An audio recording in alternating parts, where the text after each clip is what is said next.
Muy buenas tardes. Muy buenas tardes, noches.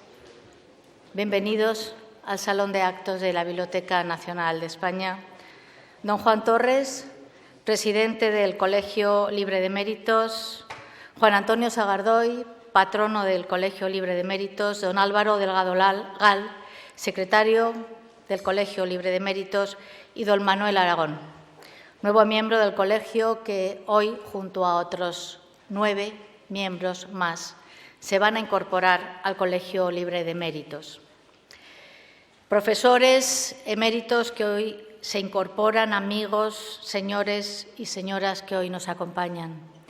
Para la Biblioteca Nacional de España es una gran satisfacción acoger este acto de incorporación al Colegio Libre de Méritos de 10 profesores que en diversas disciplinas de conocimiento han destacado por su excelente trayectoria en el mundo académico. Grandes investigadores y docentes que a lo largo de toda su vida han acumulado un saber que debe necesariamente continuar aportando beneficio a la sociedad. Nuestra felicitación a todos ellos, junto a nuestra admiración por su trayectoria académica y profesional, en la que han demostrado cualidades que solo tienen unos pocos, los mejores, los maestros, los que entregan su vida a generar un nuevo conocimiento que transmiten y comparten de manera generosa.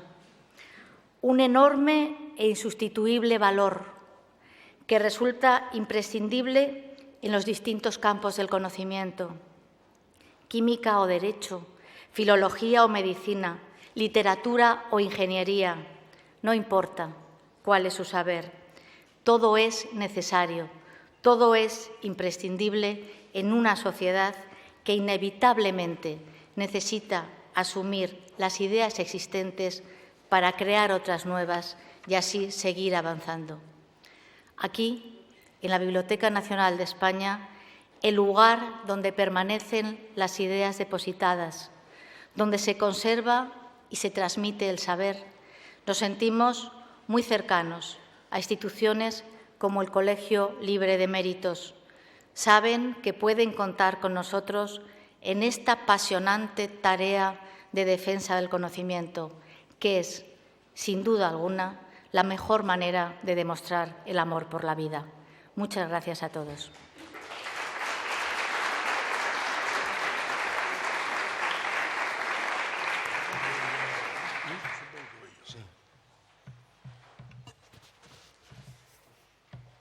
Queridos amigos, no quiero ni puedo tomar la palabra como presidente del colegio y como amigo personal sin dedicar un muy sentido recuerdo a David Álvarez,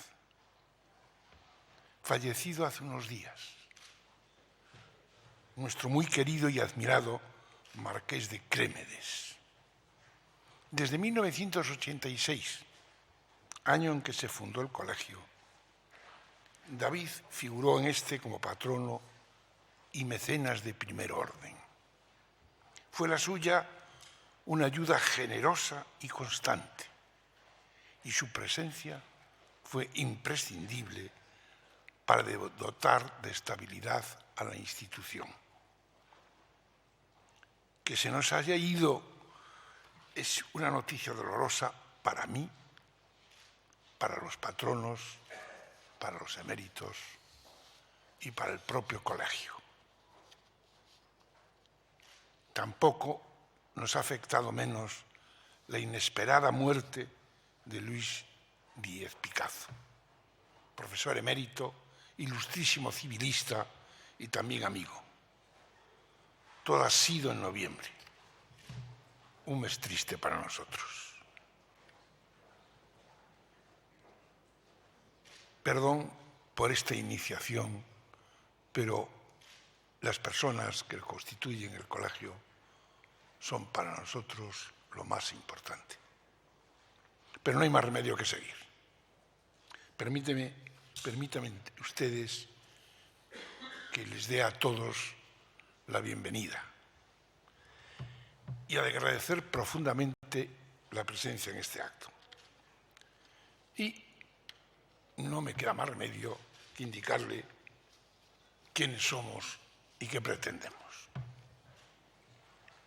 El colegio, como he señalado hace un momento, se fundó en 1986, lo que supone que el próximo año vamos a cumplir 30 años. Don José, 30 años. Qué rápido se ha pasado. Por aquel entonces había tenido lugar la jubilación de un conjunto considerable de académicos ilustres, con muchas cosas que pensar y decir, a despecho de que su nueva situación administrativa les hubiera apartado de las aulas. El colegio surgió, por tanto, con una vocación precisa: aprovechar un capital intelectual y humano de primer orden dentro de la sociedad española. Este objetivo ha predominado siempre en la historia del colegio. El proyecto ha revestido al principio, conviene añadirlo, un carácter privado y transversal. Hoy se lleva muy de moda esta palabra, pero hace 30 años que esta concepción estaba hecha. Este objetivo ha predominado siempre en la historia del colegio. El proyecto ha revestido un carácter absolutamente privado. La administración sigue sus ritmos.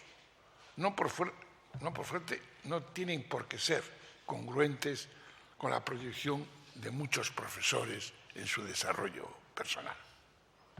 Nosotros, el colegio, hemos elegido otros ritmos y hemos aceptado lo que ello comporta. Financiar con recursos de las empresas y particulares lo que la universidad no está en grado de hacer. De ahí el adjetivo de libre, además de formar parte del nombre de nuestra institución, apunte a un hecho totalmente real. Somos libres porque dependemos solo de nosotros mismos. Son las entidades y personas incluidas en nuestro patronato las que mantienen la institución de pie. Todos los eméritos son catedráticos.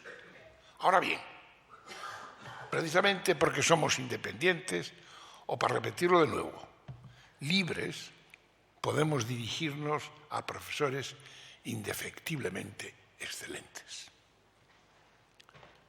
Hasta el día de hoy, en 30 años, han formado parte del colegio 98 eméritos. Con 10 de los que se incorporan ahora, el número se eleva a 108.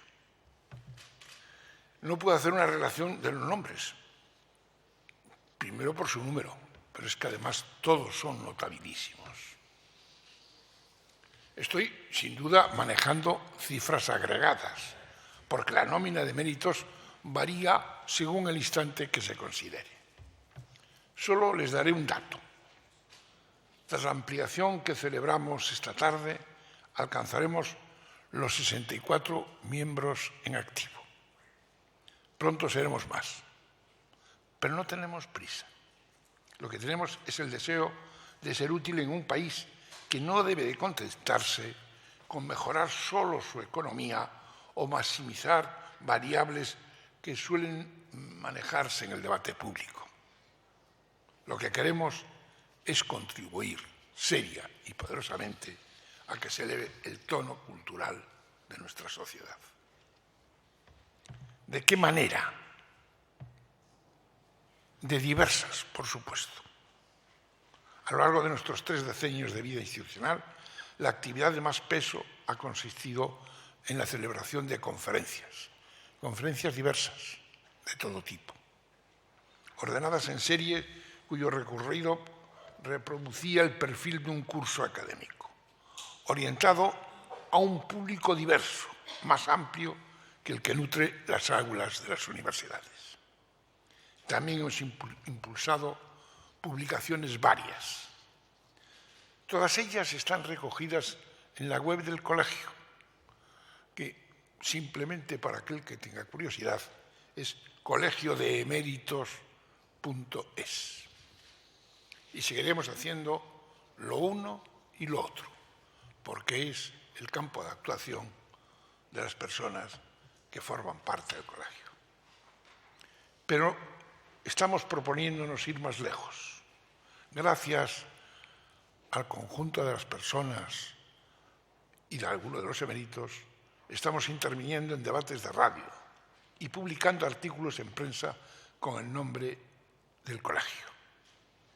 Seguimos editando libros.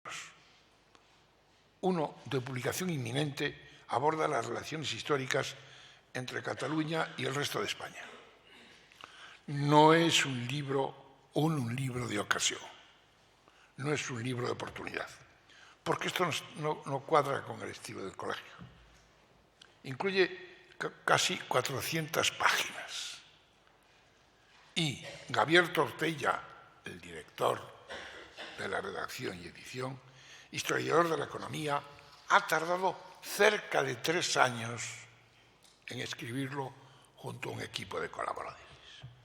Por otro lado, a los eméritos tiene a su disposición la revista de libros que está abierta al concurso de los mismos para gozar de la más prestigiosa presencia en la más prestigiosa revista cultural que existe en el mundo de las lenguas españolas. En enero, además, iniciaremos en CaixaForum un ciclo de debates sobre la desigualdad. Intervendrán en total 17 expertos, entre invitados y eméritos, todos de primera línea en su especialidad. Procuramos, por tanto, que lo mejor, más granado y maduro de nuestra universidad haga llegar su pensamiento al conjunto de la sociedad. Puedo confiarles una ambición. Estamos convencidos que vamos a hacer cada vez más, a pesar de todas las dificultades, a pesar de nuestra pequeña dimensión. Nos exigiremos estar a la altura, no lo duden, de esta ilusionada e ilusionante sensación. A continuación de estas breves palabras, nuestro secretario, don Álvaro Delgado Gal, les dará cuenta de quiénes son los nuevos eméritos. Y por fin, don Manuel Aragón Reyes nos deleitará con unas palabras sobre educación, ciencia y sociedad. Y por supuesto, terminado el acto, tendremos ocasión de seguir hablando mientras nos tomamos una copa. Muchas gracias a todos por su asistencia.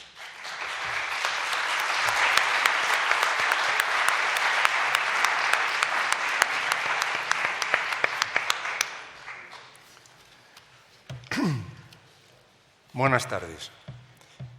Hace año y medio, punto arriba, punto abajo, el Colegio Libre de Eméritos incorporó a 10 miembros nuevos, escogidos entre lo mejor que ofrecen la Universidad y la Ciencia españolas. Hoy procedemos a una nueva ampliación de 10 eméritos otra vez, atenidos al mismo principio, el de la excelencia. Haré una relación breve de los nuevos caballeros de la tabla redonda. Me permite una licencia porque los caballeros eran 12, pero es una licencia. Diciendo sobre cada uno una parte mínima de lo que cabe en sus currículos. Seguiré un criterio estrictamente alfabético. Primero, Miguel Ángel Alario y Franco, madrileño de nación, es prolífico como investigador y como docente. Ha generado 30 tesis doctorales y a 10 catedráticos. Tasa de reproducción que, trasladada a la demografía e imitada por el resto de los españoles, colocaría a nuestro país a la altura de la India. Culminó su ciclo dentro de la universidad ocupando en 1973 la cátedra de Química Inorgánica de la Complutense. Es miembro de número de la Real Academia de Ciencias Exactas, Físicas y Naturales y presidió aquella casa entre 2009 y 2012. Ha conferenciado en las mejores universidades del mundo y consta como autor del único libro en español sobre superconductividad. Sus dotes genesiacas se extienden a la investigación, Le debemos más de 300 artículos y 4 patentes. Sin duda, el mundo estaría mucho más vacío sin Miguel Ángel Alario y Franco. En segundo lugar, Manuel Aragón Reyes. Es el emérito nuevo, encargado de rubricar con unas palabras la sesión de hoy. Ha tenido la cortesía de pasarme los papeles que va a leer y les aseguro que aprenderemos. Notarán también por su dicción que es cordobés, de la misma Mancha donde nació Valera.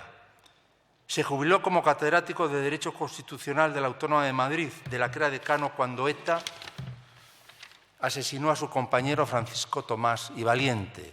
Se considera discípulo de otro emérito, Francisco Rubio Llorente, y como él ha sido magistrado del Tribunal Constitucional y miembro del Consejo de Estado.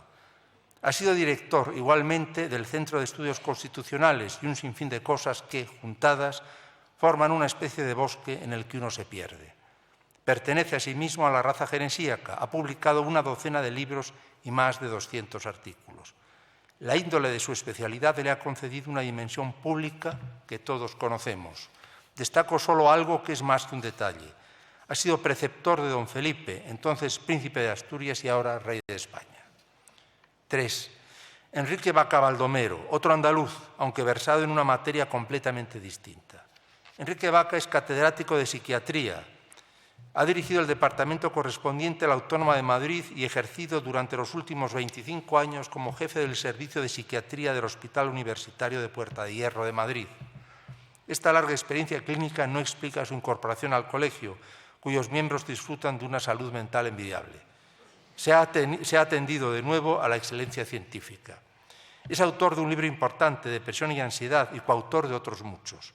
Enrique Vaca, además, le interesa a la gente en general, incluida la feliz y sana. Lleva años experimentando en las redes con el fin de aproximar el conocimiento al ciudadano común. Se trata de un intento admirable y por él sabremos si más sencillo o no que el de apagar la ansiedad o rescatar al depresivo de su depresión. 4. Luis Alberto Blecua y Perdices, zaragozano, como su hermano José Manuel Blecua, el cual ingresó en el Colegio Libre de Méritos en la primavera del 2014. Ambos son hijos, a su vez, del eminente filólogo José Manuel Blecua Teijeiro, miembro de honor de la Real Academia de la Lengua. José Manuel y Luis Alberto concurren en ocupar sendos sillones en esa casa. Verán que seguimos en vena genesíaca. Luis Alberto Blecua, unánimemente respetado como gran filólogo y gran cervantista, se jubiló como catedrático de literatura española en la Universidad Autónoma de Barcelona. Ha paseado su voz por las mejores universidades del mundo. Explicó nuestro siglo de oro en Harvard y la Sorbona. A su pluma hemos de agradecer ediciones críticas importantes de El Lazarillo de Tormes, El libro del buen amor, El Quijote y otras obras. En 1989 fundó el grupo de investigación Prolope, consagrado a editar obra dramática completa de Lope de Vega. 5. Francés de Carreras Serra, catalán de pura cepa, como sus dos apellidos declaran, catedrático de Derecho Constitucional de la Universidad Autónoma de Barcelona. Entre Córdoba y Barcelona se cruzan 2 o 3 cordilleras, pero el derecho constitucional las une, sobrevolando a gran altura. Francés que ha escrito sobre historia constitucional española, fuentes del derecho, instituciones políticas y derechos fundamentales, pero quizá lo recordamos sobre todo como gran especialista en derecho autonómico. Fue miembro del Consejo Consultivo de la Generalidad de Cataluña entre 1981 y 1998. Desde 2015 es miembro electo de la Real Academia de Ciencias Morales y Políticas. Como en el caso de su colega Manuel Aragón, el perfil académico ha generado en Francesc un perfil público.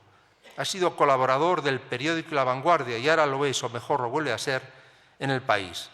La suya es una voz comprometida pero moderada, fenómeno rarísimo en España, donde el compromiso suele empujar al alarido y la moderación al silencio. Luis Fernández Vega. Nos desplazamos ahora hacia el noroeste, porque Luis Fernández Vega es asturiano, o precisando más, obetense. Es director médico del Instituto Oftalmológico Fernández Vega, que todo el mundo conoce y del que muchos se han beneficiado como pacientes. En 1982, Fernández Vega obtuvo la cátedra de oftalmología de la Universidad de Oviedo, convirtiéndose en el catedrático más joven de su especialidad.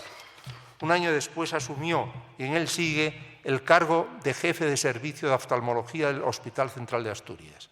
Ha sido autor de más de 200 publicaciones sobre su área de estudios y pertenece a las sociedades oftalmológicas más importantes del mundo. Resalto su colaboración durante 3 años en el ámbito clínico y quirúrgico con el doctor Castroviejo. No se trata en absoluto del primer médico ilustre que ingresa en el colegio, donde las artes aplicadas conviven con las especulativas, las letras con las ciencias y donde el único requisito es ser muy bueno. John Juaristi, Linacero. Yendo hacia Oriente, que es como denominan en Asturias a lo que queda cada vez más lejos de Galicia, saltamos por encima de Cantabria y nos plantamos en Bilbao, patria de Juaristi. Juaristi es vasco y además euskaldún, o si quieren, parcialmente euskaldún, porque también sabe escribir en excelente castellano. Después de ocupar la cátedra de Filología en la Universidad del País Vasco y ser titular de la cátedra Juan Carlos I of Spain en la Universidad de Nueva York, se hizo catedrático de Literatura Española en la Universidad de Alcalá de Henares. Tuvo tiempo para otras muchas cosas, como ser director de la Biblioteca Nacional o director del Instituto Cervantes. Bien, no sigo por no cansarles.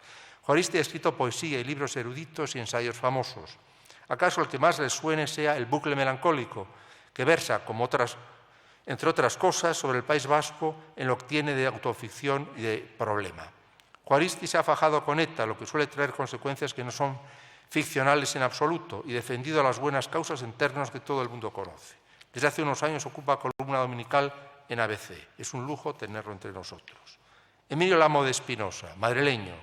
Emilio es emérito superfetatorio, ya que, además de serlo por ingresar en esta casa, resulta que estuvo entre los redactores del decreto 898/1985, que introdujo en España la figura de profesor emérito. Un locutor de radio diría que se trata de una paradoja. Creo que sería más exacto decir que se trata de un destino. Actualmente es catedrático de Sociología de la Universidad Complutense y presidente del Real Instituto Elcano. En 1992 fue nombrado director del Instituto Universitario Ortega y Gasset. En el 2010 obtuvo la medalla 44 de la Real Academia de Ciencias Morales y Políticas. Ha publicado más de 20 libros y más de 120 monografías científicas. Nadie le discute figurar entre los primeros sociólogos españoles, con un pie puesto en los estudios de campo y el otro en el análisis político. Ha tenido un tercer pie, Emilio no se contenta solo con 2, en la prensa. Por cierto que fuimos compañeros columnistas en El País hace unos 15 años. También lo somos en una tertulia, no de radio ni televisión, una tertulia jovial, una tertulia de verdad, en la que solemos fingir que discrepamos. Tenemos que mejorar la técnica porque el resultado hasta la fecha ha sido mediocre. En fin, otro lujo para el colegio. 9. Carlos López Fanjul de Argüelles, asturiano por los 4 costados, como se deduce de los apellidos, y también de Oviedo. Catedrático de Genética en la Complutense de Madrid desde 1983, profesor emérito desde el 2013. Es autor o coautor de un centenar de artículos de investigación y de 3 libros. Editor asociado de las revistas Genetics, Selection, Evolution, esta francesa, y Evolution, esta americana. En el 2009 obtuvo el Premio Nacional de Genética y el grado superior de Doctor of Science por la Universidad de Edimburgo. Somos amigos desde hace no sé cuánto. Le he pedido que me dijera sobre qué está investigando ahora y me ha indicado una serie de temas de los cuales uno me sugestiona especialmente. Propiedades evolutivas de la mutación deletérea. Interpreto que la naturaleza descubre continuamente, con celo experimental, nuevas maneras de asesinar. Ya lo sospechaba, pero de todas maneras el asunto impresiona. Se descuida aún un instante y se muere de una muerte nunca vista. Además de formidable científico, Carlos sabe muchísimas cosas sobre escudos y heráldica, máxime de la parte que cae por Asturias. Bienvenido al colegio. 10. José Carlos Mainer Baqué, nuestro segundo aragonés, de Zaragoza también y muy ligado a Francisco Rico y los Blecua, aunque su área de especialización cubre más bien la segunda mitad del XIX y el siglo XX. Catedrático de la Universidad de Zaragoza, de la que se ha jubilado hace poco. Mainer acuñó una frase o lema o taxón, o como quieran llamarlo, que ha causado estado en la historia de la literatura española, la Edad de Plata, en referencia a los literatos que publican entre 1902 y 1939. El libro en que introduzco ese hallazgo verbal se llama de la misma manera y ha sido reeditado muchas veces. Le debemos otros muchos libros, muchísimos. El último que me consta de carácter monográfico es una biografía de Pío Baroja, publicada en el 2012. Mainer prolonga y complementa, colocando sus estudios en un contexto cultural y sociológico, una rica tradición filológica centrada en la universidad de la que es catedrático. Era imposible que no estuviera entre nosotros tarde o temprano. Otra vez, bienvenido. Dicho esto, paso la antorcha a Manuel Aragón, que se dirigirá a ustedes en nombre de los nuevos eméritos y de todo el colegio. Muchas gracias.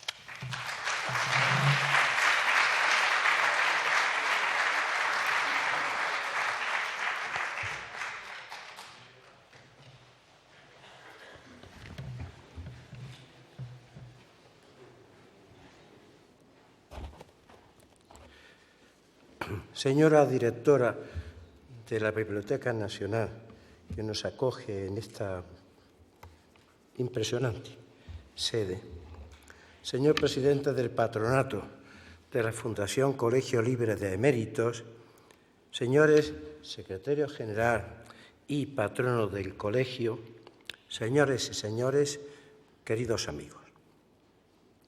Por deseo de los organizadores de este acto y por deferencia de los colegas que conmigo hoy ingresan en el Colegio de Eméritos Universitarios, algunos de ellos, además, buenos y admirados amigos, y todos reconocidos universitarios cuya compañía me honra, tomo la palabra para agradecer en su nombre y en el mío el honor que nos han conferido al aceptarnos como miembros de este ilustre colegio, que es emérito por su excelente labor y no solo porque dicha condición, anudada a nuestra avanzada edad, la tengamos los que a él pertenecemos. Procuraremos, pues, los eméritos que hoy nos incorporamos, ayudar al desarrollo por el colegio de sus eméritas tareas. Según se me comunicó hace días, es costumbre en este acto que el profesor que toma la palabra en nombre de sus compañeros, además de expresar el debido agradecimiento colectivo que ya he formulado, pronuncie no una conferencia, que es lo que exageradamente dice la invitación, sino, como personalmente se me ha indicado, una breve disertación sobre un tema relacionado con nuestra común condición de universitarios y con los objetivos a los que el colegio sirve. En tal sentido, me ha parecido que podría tener interés hablarles de un problema cuya importancia y actualidad creo evidentes: el valor de la inteligencia en nuestra sociedad. Les adelanto que mi opinión no es muy optimista. Pienso que en España, en la España de hoy, la inteligencia está insuficientemente valorada, porque predomina en la mayoría de nuestros conciudadanos un sentimiento de desconfianza hacia el esfuerzo personal como principio básico del progreso individual y colectivo. A mi juicio, en la conciencia social española aún persiste con fuerza la creencia propia de un mundo ya añejo, parroquial y caciquil, y poco coherente con nuestra moderna sociedad, de que más valen buenos padrinos a la hora de colocarse que méritos para ello. Para progresar, me parece que el ciudadano medio espera mucho más de lo que pueda venirle desde arriba que de lo que él pueda procurarse desde abajo. De ahí que la española sea, entre las europeas, la sociedad que más espera del Estado y menos de sí misma. En el fondo, lo que quizás tenemos es una sociedad que confía poco en el valor de la libertad individual. Quizás por ello no está muy extendida entre nosotros la independencia de criterio y en cambio son usuales el servilismo y la adulación. En una sociedad así tienen más peso las creencias que las ideas, por utilizar la terminología bien conocida de Ortega. José María Ruiz Soroa, en un excelente prólogo a un libro también excelente de un profesor gaditano sobre la transición política, lo ha expresado con fortuna, aunque quizá de manera demasiado tajante, cuando dice que la sociedad española, a pesar del ingreso en un nuevo universo mental moderno, liberal e ilustrado, que significó para ella la transición política en los años 70, está mayoritariamente habitado todavía por un tipo de individuo que se maneja muy bien dentro de las creencias, sean conservadoras o progresistas, sean hedonistas o ácratas. Unas ideologías reducidas al mínimo, la ideología es un reductor de la complejidad, le permiten funcionar en la vida con una seguridad a prueba de experiencia, clasificando intuitivamente al mundo en los míos y los otros. Son pocos los que, por el contrario, prefieren labrarse poco a poco un mundo de ideas, aunque sean provisionales, tentativas o, como diría Popper, falsables, es decir, predispuestas a ser modificadas, no bien la experiencia nos demuestre su equivocación o inadecuación para describir adecuadamente la realidad y para moverse dentro de ella. Fin de la cita. E incluso, digo yo, entre esos pocos que prefieren labrarse un mundo de ideas, no escasean los que, si la ocasión lo requiere, estén bien dispuestos a traicionarlas, ya sea sin resquemor alguno, aplicando la conocida frase de que estos son mis principios, pero si no les gustan, tengo otro. O ya sea valiéndose de un exculpatorio autoengaño, pues como decía Antonio Machado, poniéndolo en boca de Juan de Mairena, hay hombres tan profundamente divididos consigo mismos que creen lo contrario de lo que piensan. No es de extrañar, pues, que en una sociedad así, en la que aún tienen presencia los rasgos que he aludido, se tenga escaso aprecio por la inteligencia. Sin embargo, no creo que tales defectos de la sociedad española actual puedan explicarse por razones congénitas, derivadas de un estereotipado carácter nacional anclado en la tosquedad, la ignorancia o la desidia, o por falencias de nuestra propia historia, que tampoco fue tan distinta de la ajena. Es cierto que quizás en el pasado no fuera erróneo el diagnóstico acerca de la escasa modernidad que aquejaba a la sociedad española, crudamente señalado en noviembre de 1931 por Manuel Azaña, cuando decía que el pueblo español no escarmienta, no aprende nunca, aunque es viejo y curtido por el infortunio, la discontinuidad de su cultura, que se presenta esporádicamente en grupos aislados, hace de él un pueblo sin experiencia. Deshabituado del esfuerzo propio, es un pueblo mesianista. Fin de la cita. Se esté o no de acuerdo con aquel diagnóstico de Azaña, que estaba referido a la sociedad española de hace más de 80 años, lo cierto es que casi medio siglo después no se correspondería con la realidad, pues esa sociedad experimentó una indudable modernización, al menos en el plano material e incluso también en el cultural, como lo demuestra su comportamiento, con una admirable madurez durante la transición política y la primera década constitucional. Será a partir de los 90 del siglo pasado cuando vuelvan a manifestarse, con alguna fuerza, no de manera completamente generalizada, unos defectos que ya creíamos desaparecidos. En mi opinión, ello ocurre por consecuencia, entre otras, de dos causas principales. Una es la decadencia del magisterio de costumbres, que comienza a experimentarse a partir de los años 90 del pasado siglo y que es resultado de haberse promovido la desdichada creencia de que la selección social por el mérito es contraria al principio de igualdad. Y la otra es el empobrecimiento de la enseñanza, que aunque tiene sus orígenes en los años 70, es en los 90 cuando comienza a desplegar plenamente sus efectos en la sociedad española. Como no deseo abusar de la paciencia de ustedes, no voy a extenderme sobre lo primero,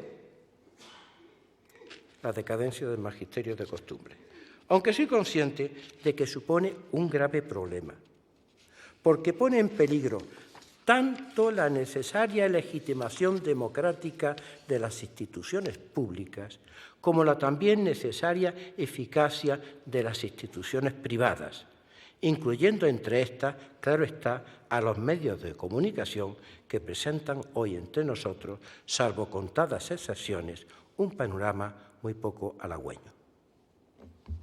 A lo que sí deseo referirme es a lo segundo, a los efectos de una mala o, por ponerlo de otra manera, no muy buena política educativa, que pese a constituir un problema obviamente relacionado con el anterior, puede ser tratado de forma separada. Esa defectuosa política educativa ya comenzó, en mi opinión, con la Ley General de Educación de 1970, pero se culminó con las múltiples reformas y contrarreformas educativas que desde los años 80 hasta ahora se han venido perpetrando. Todas ellas basadas en unas ideas pedagógicas animadas por la escasa atención a la excelencia de los profesores, el afán de trivialización de lo que debe enseñarse y la nula, más bien contraria, preocupación por el esfuerzo personal de los alumnos. Ello en cuanto se refiere a las enseñanzas primaria y secundaria, por utilizar la vieja terminología. En cuanto a nuestra educación superior, la situación no es menos preocupante. Se han multiplicado hasta el exceso las universidades. Se ha deteriorado el control de acceso al profesorado. Se han acortado notablemente casi todas las carreras universitarias, casi, no todas, por fortuna. Se han rebajado los niveles, salvo en unas pocas licenciaturas, para la selección de los alumnos. Se han instalado planes de estudios burocratizados y extraordinariamente simplificados y programas docentes de una palmaria trivialidad.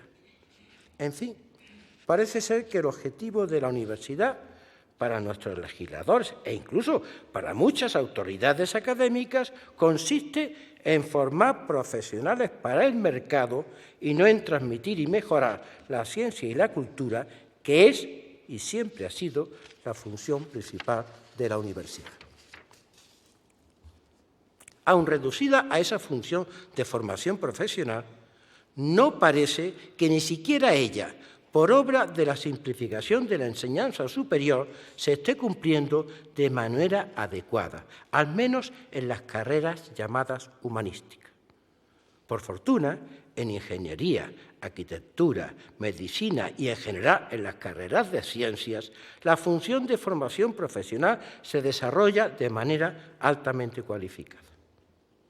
Pero en los estudios de economía, dirección de empresas y derecho, por ejemplo, aquella labor de formación superior cualificada la desempeñan hoy con éxito no tanto las universidades, cuyos títulos en tales materias están devaluados, sino determinadas instituciones privadas con el consiguiente deterioro del principio de igualdad de oportunidades, pues nunca debe olvidarse que rebajar la calidad de los estudios universitarios, sobre todo de las universidades públicas, y el panorama de nuestras universidades privadas, salvo muy contadas excepciones, es aún peor, significa inevitablemente perjudicar a los jóvenes procedentes de familias con menos recursos económicos.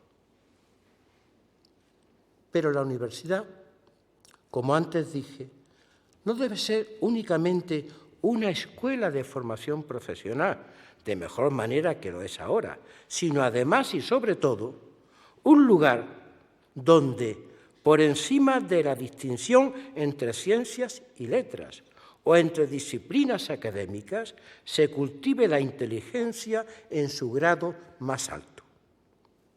De modo que a los estudiantes universitarios se les enseñe a saber y no únicamente a hacer. Y que a los profesores universitarios se les exija crear y no solo enseñar.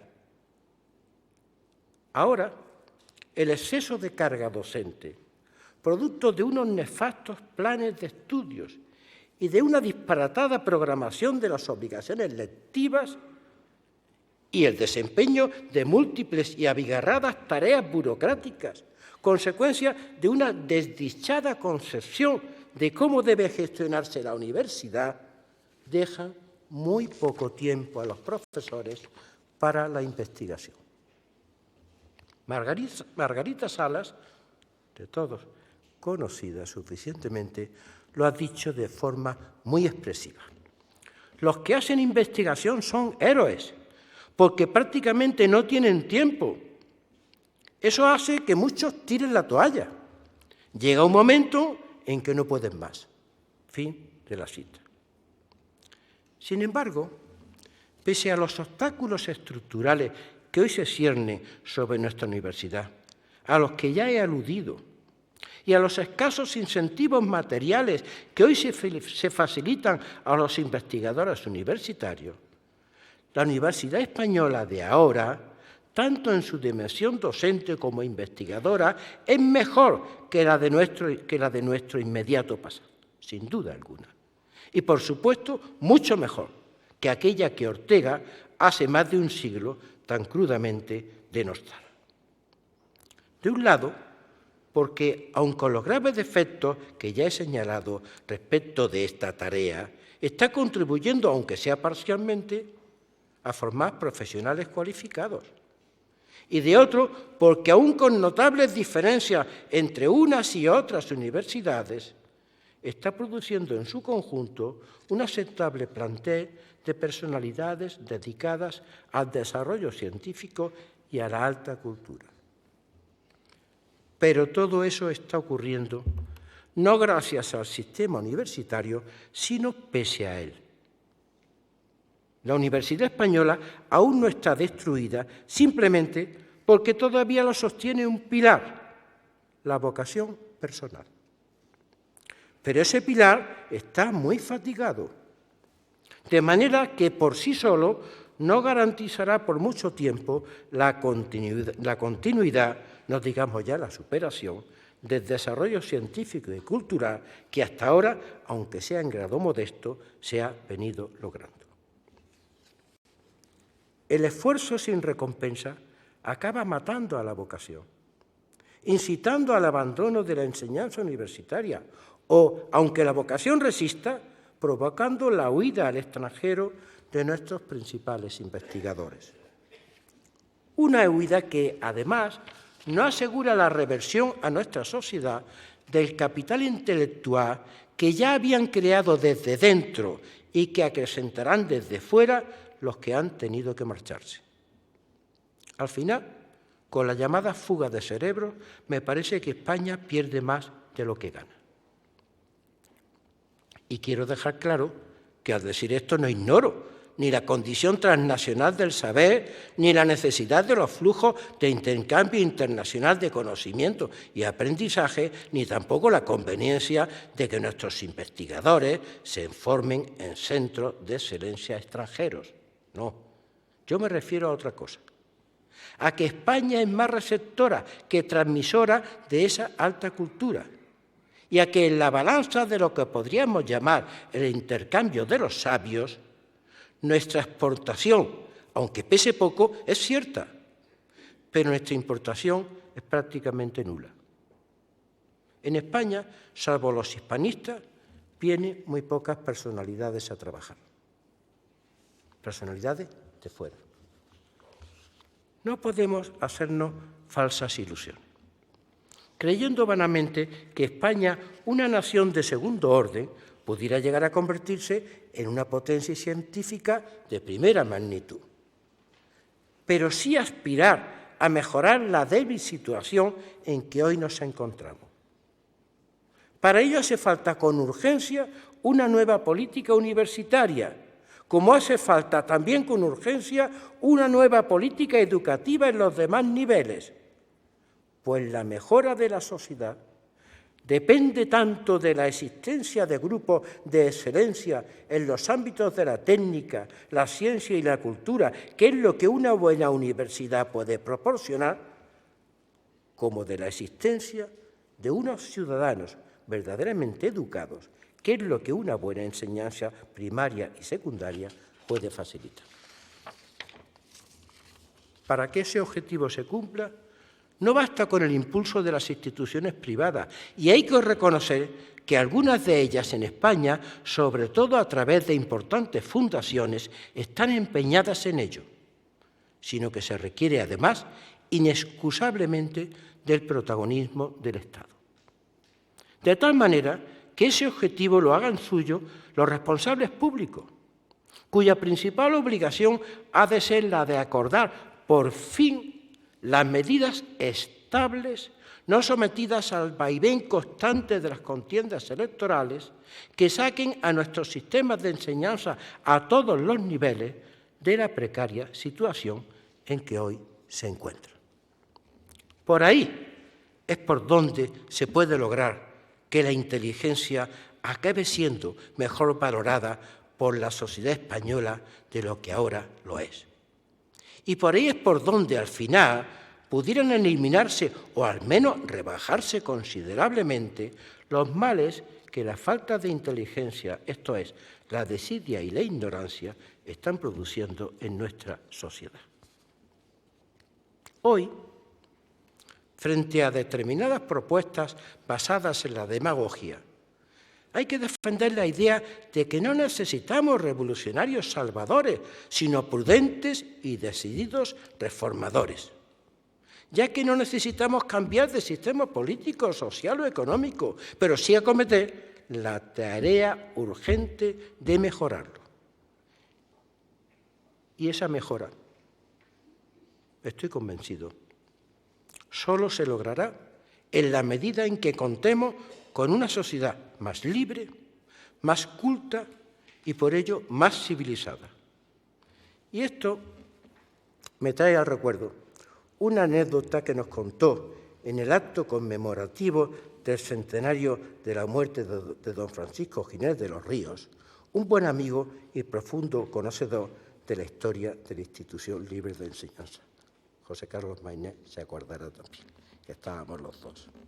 Se trata del relato de una conversación de la que al parecer fue testigo Cosío, mantenida en el jardín de la sede de la Institución Libre de Enseñanza entre don Francisco Giner de los Ríos y don Joaquín Costa. Tiempo ha. Este último, Costa, les decía a Giner, comentando los males de la patria, lo propio de entonces. Convénzase, don Francisco, lo que nos hace falta en España es un hombre. Ese cirujano de hierro al que apelaban algunos regeneracionistas. Y Giner le contestó, no, don Joaquín, lo que nos hace falta en España no es un hombre, sino un pueblo. Ese pueblo ya lo tenemos. Al menos como pueblo modernizado, europeizado, que ha experimentado un notable desarrollo económico y social, pero no tanto como pueblo culturalmente ahormado. Y en tal sentido, aún conserva alguna actualidad la frase de Giner, en cuanto a lo que ahora necesitamos es una sociedad de mejor cultura cívica, más instruida, y por eso mayoritariamente compuesta por individuos conscientes de su condición de ciudadanos, esto es, no solo cumplidores de sus deberes, sino también celosos de sus derechos. Pues como con elegancia y concisión expresaba la máxima latina que tantos juristas conocemos, vigilantibus non durmientibus jura succurrum. Vigilando y no durmiéndose se defienden los derechos. Los derechos individuales y los bienes colectivos, ya que sólo cuando se sienten responsables de sí mismas pueden sentirse también las personas comprometidas con el destino común de su propia sociedad. También estoy de acuerdo con la idea de Ginés de que esa sociedad mejor solo puede conseguirse a través de la educación general de los ciudadanos y de la promoción de unas élites científicas y culturales caracterizadas por la excelencia de sus conocimientos y de sus tareas. Esa fue la ambición de la institución libre, como este colegio, libre de enseñanza, cuyos incipientes, inmediatos y espléndidos logros se vieron al final, y por lo que todos sabemos, desgraciadamente truncados. Hoy, nuevamente necesitamos recuperar esa ambición, que estuvo muy presente en los años de la transición de la dictadura a la democracia y que después ha sido parcialmente abandonada. Ya no se trata, claro está, de conseguir una sociedad alfabetizada y económicamente desarrollada, que eso, por fortuna, como he dicho, hace tiempo que ya lo tenemos, sino de lograr una sociedad más culta, en la que el aprecio por la inteligencia se convierta en un bien social generalmente sentido y practicado, que es lo que parece que ahora mayoritariamente no sucede, o al menos, para no exagerar, que sucede, pero de muy defectuosa manera.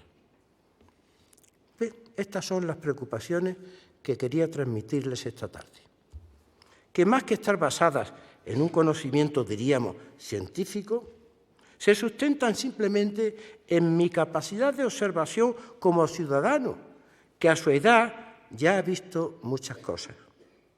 Así como también, por supuesto, en mi experiencia como profesor universitario, no tan larga como mi vida, pero que se le está acercando, pues ya van para 46 años los que llevo dedicados a esa profesión. Muchas gracias por la atención que hayan podido prestar a estas muy someras reflexiones que, eso sí, no albergan creencias, sino ideas, y por ello completamente discutibles. He terminado.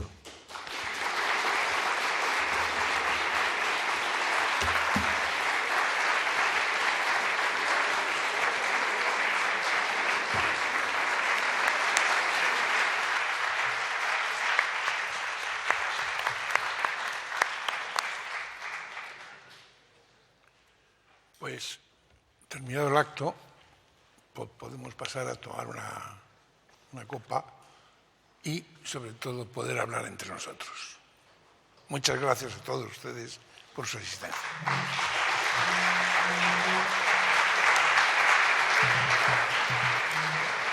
Y van a venir 6.